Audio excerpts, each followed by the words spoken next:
تو خالص وہ چیز ہے جو بالکل پاک اور بے آلائش ہو، جس میں کسی قسم کا کوئی ناخالص یا اضافی چیز شامل نہ ہو، یعنی آ، خالص کا مطلب یہ ہے کہ دیکھیں، صافی کا مطلب آلریڈی ایک چیز بالکل صاف ہے، لیکن خالص کے اندر جو آلودگیاں ہیں وہ نکال کے علائشوں سے اس کو صاف کیا جائے۔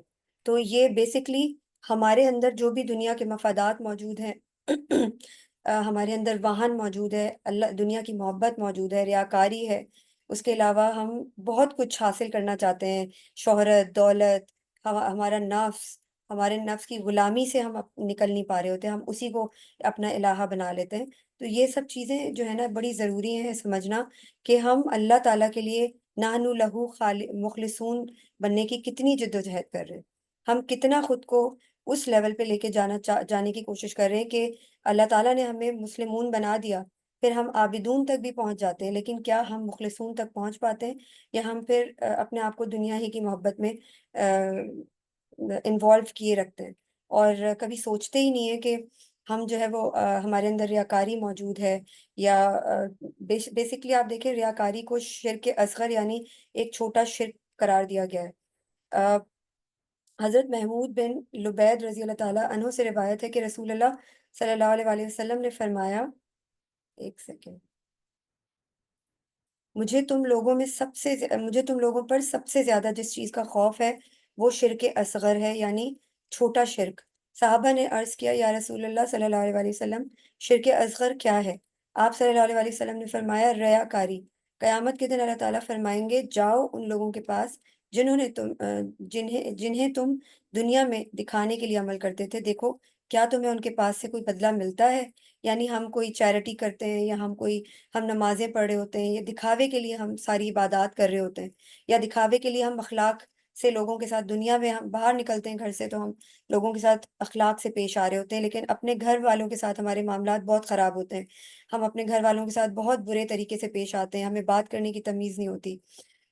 چاہے آپ سسرالی معاملات کو دیکھ لیں، چاہے آپ ماں باپ اور اولاد کے معاملات کو دیکھ لیں، تو ماں باپ اولاد کے ساتھ غلط کر رہے ہوتے ہیں سم ٹائمز، لیکن اگر باہر والوں سے مل رہے ہوتے ہیں تو بڑے سفسٹیکیٹڈ ہو کر بڑے اچھے سے مل رہے ہوتے ہیں، لیکن اسی طرح اولاد کا معاملہ ہے کہ اولاد اپنے بوڑھے ماں باپ کے ساتھ جو ہے بہت برے طریقے سے پیش آ رہی ہوتی ہے۔ تو یہ بڑے کروشل معاملات ہیں جن کے بارے میں سوچنا بہت ضروری ہے، کہ ہم ریاکاری سے کام لیتے لیتے اتنے یوز ٹو ہو جاتے ہیں کہ ہمیں احساس ہی نہیں ہوتا کہ ہم بہت بڑے ہپوکریٹس بن چکے ہیں، منافق بن چکے ہیں۔ ریاکاری سے جو ہے نا عمل بھی ضائع ہو جاتے ہیں۔ حضرت شداد بن اوس رضی اللہ تعالیٰ عنہ سے روایت ہے کہ رسول اللہ صلی اللہ علیہ وسلم نے فرمایا، جس نے نماز دکھاوے کے لیے پڑھی اس نے شرک کیا، جس نے روزہ دکھاوے کے لیے رکھا اس نے شرک کیا، اور جس نے صدقہ دکھاوے کے لیے دیا اس نے بھی شرک کیا۔ شہرت طلبی کے بارے میں احادیث آتی ہیں کہ حضرت کعب بن مالک رضی اللہ تعالیٰ عنہ سے روایت ہے کہ رسول اللہ صلی اللہ علیہ وسلم نے فرمایا، دو بھوکے بھیڑیے جو کسی ریوڑ میں چھوڑ دیے جائیں وہ اس قدر نقصان نہیں پہنچاتے جتنا انسان کا مال اور شہرت کی ہرس اس کے دین کو نقصان پہنچاتی ہے۔ یعنی انسان کہتا ہے میں اللہ کے لیے کر رہا ہوں نا، لیکن چلو اگر کیا حرج ہے اگر مجھے تھوڑی سی شہرت بھی مل جائے، لوگوں میں میں مشہور بھی ہو جاؤں اور میری تعریف بھی ہو جائے، تو کیا مذائقہ ہے؟ تو وہ جو ہماری نیت کے اندر وہ کھوٹ آ جاتا ہے نا، تو وہ چھوٹا سا سمجھے کہ وہ ایک شرک ہی کہلاتا ہے، شرک اصغر، اور وہ شرک اصغر جو ہماری ساری نیکیوں کو تباہ کر دیتا ہے۔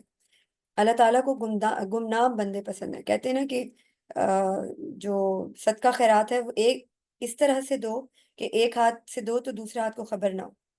حضرت سعد بن ابی وقاص رضی اللہ تعالیٰ عنہ سے روایت ہے کہ رسول اللہ صلی اللہ علیہ وسلم نے فرمایا، اللہ تعالیٰ اس بندے سے محبت کرتا ہے جو پرہیزگار، خود کفیل اور لوگوں کی نظروں سے پوشیدہ ہو۔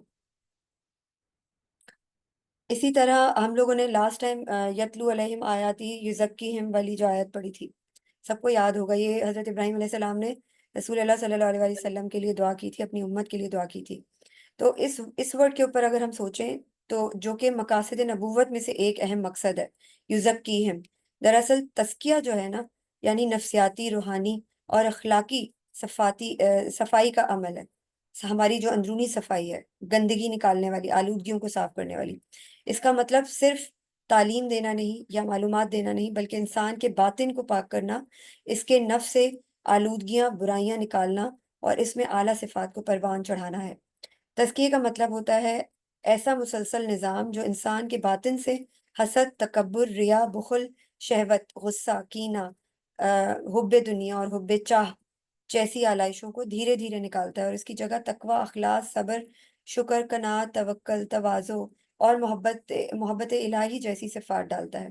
قرآن مجید فرماتا ہے سورہ جمعہ میں، وہی ہے جس نے ان پڑھ لوگوں کو انہی میں سے ایک رسول بھیجا جو ان پر اس کی آیات تلاوت کرتا ہے، ان کا تزکیہ کرتا ہے اور انہیں کتاب و حکمت سکھاتا ہے۔ یہ ہم نے لاسٹ ٹائم ان کو ڈسکس کیا تھا چیزوں کو۔ تو یہ ترتیب بیسکلی خود ہی بتا رہی ہے کہ علم سے پہلے تزکیہ ضروری ہے تاکہ علم اثر کرے۔ اگر دل میل سے بھرا ہو تو آیات کا نور اس میں جذب نہیں ہوتا۔ آپ دیکھ لینا کہ اگر ہم کہتے ہیں نا کہ آئی کیو اور ای کیو میں اگر ہم فرق جاننے کی کوشش کریں تو آئی کیو کیا ہوتا ہے اور ای کیو کیا ہوتا ہے؟ کوئی مجھے بتائے گا یہ؟